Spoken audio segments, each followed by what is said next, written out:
Humanists Take on the World, Episode 12. Yet Another Wave.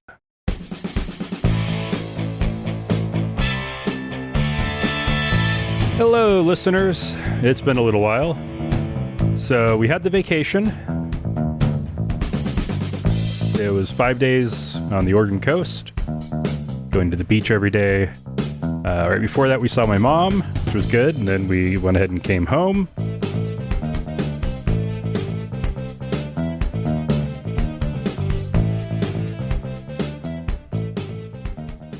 So visiting my mom was pretty good. Did have some stuff I had to process after that, and being able to do that at the beach was really good. And of course, while we were there, we picked up COVID.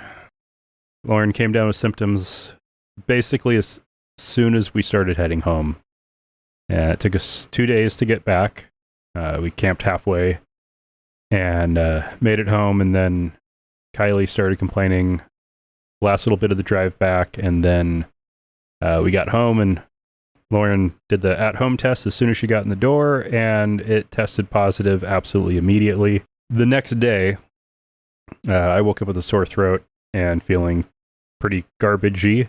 Took a COVID test, one of the at-home ones, and it was negative, but because there was already a positive in the family, I did have to report that to my employer per policy. So I did. The nurse called me back almost immediately and agreed with me that that was a false negative. So then the next day, symptoms were way worse, and did a second home test, and that time it was positive. So yeah, Lauren and I were both fully vaccinated and got our boosters. Mine was back in October of last year. Lauren's, I think, was the end of November. And we were going to try to get Kylie her first COVID shot, since they are now allowing it for kids 6 months old and higher. And we were going to try and get it before we left on our trip, but they didn't have it in stock yet locally. So the goal was, as soon as we got back, to get her COVID shot. And of course, we got back and Kylie had COVID. Fortunately, Kylie had a really rough couple days, but then she bounced back and was doing better than both of the adults. Lauren had a rough couple days and a couple meh days, and then more rough days. I had really bad runny nose, really bad cough, really bad sneezing. Definitely it got into my lungs. It's been 2 weeks now, and I feel perfectly normal now. My appetite is finally actually coming back to normal.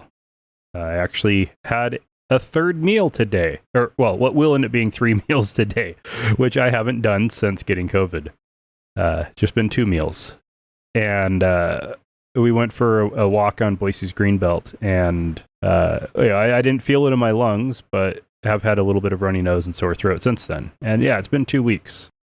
I would describe the severity of it. Yeah, there was some fever as well. But I would describe the severity of this as being the worst illness I've had since college. There were some really bad ones I got in college that just really high fevers, really bad. This was, yeah, a little better. Probably not quite as bad as those, but having the vaccines absolutely helps. The current data out there is looking like the BA.5 variant, which is now dominant, and fingers crossed that's the one we picked up on the Oregon coast, has an infectivity rate of the R0 rate of 18.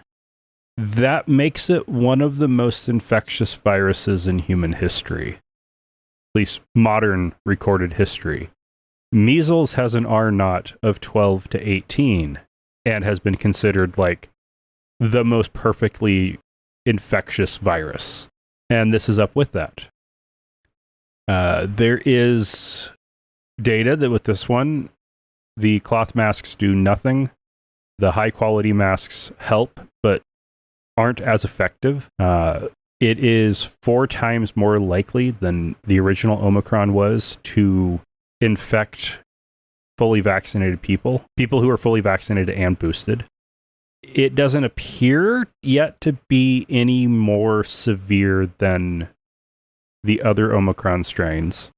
Death rates still haven't gone up. Hospitalization rates are, and death rates tend to be a couple weeks behind the hospitalization rates. So it's probably too soon to say for sure on that. But they are finding that people who have had COVID before, been vaccinated, are vaccinated against COVID, or have had both. Best group has always been the most protected group has been those who have been vaccinated, boosted, and have had an Omicron strain.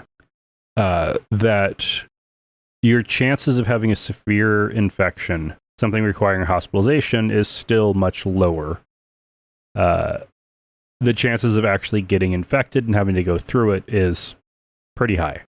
It is definitely starting to look like there is enough data now on how COVID immunity has worked over the last, roughly 2.5 years, that protection from having had an infection lasts about 16 months.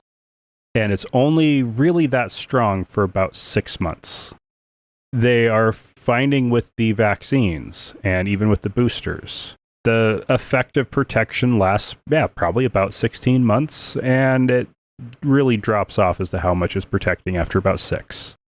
There have been studies shortly before the pandemic in the coronaviruses that are part of the common cold, because there are 4 different coronaviruses that made their way into humans a long time ago that make up about 30% of common cold cases. And they have found with those, annual reinfection of each one is standard. That our immunity to coronaviruses is just not good. So you combine that generalized stuff with COVID-19 and the rate in which it is mutating, and that 12-month effective immunity drops. COVID rates are going through the roof around the world right now with BA5. BA4 to a lesser extent, mainly BA5. And so be careful. This is really just a PSA. It's out there. It sucks. If you haven't gotten COVID yet, good job. It's definitely time to go back to, if you aren't already, to wearing masks when you're in public. So yeah, that's about all I've got for now. Well, physically, I definitely feel like I have almost completely recovered. The desire to to do the work to make good content for the podcast really hasn't been there. So that's it for this week. Hopefully I'll be back with something a little more usual in 2 weeks. So remember, not all those who wander are lost.